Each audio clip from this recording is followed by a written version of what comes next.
Well, I want to focus on and trying to support yung educational system.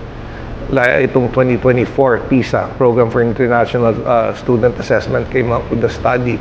Isipin mo yung number 2 sa kulelat sa buong Asia, which is disheartening. We were in Asia, Filipinos were before the second most intelligent people in Asia. Now we're second sa kulelat.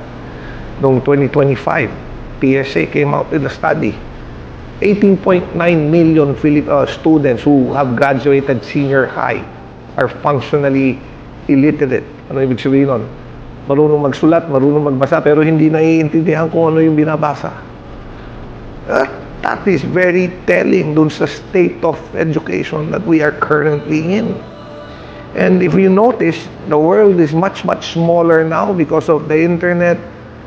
It is more competitive. Hindi na, para mabigyan ka ng trabaho dito, hindi ka na kailangan physically present.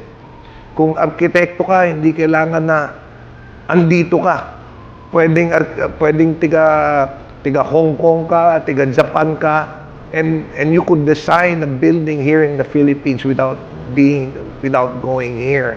And a lot of services na ganyan are now being outsourced.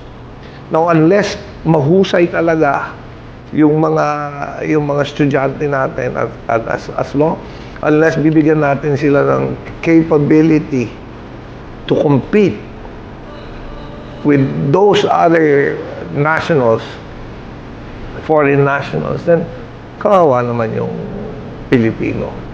Gusto ba natin na ang pinagmamalaki lang natin OFW tayo?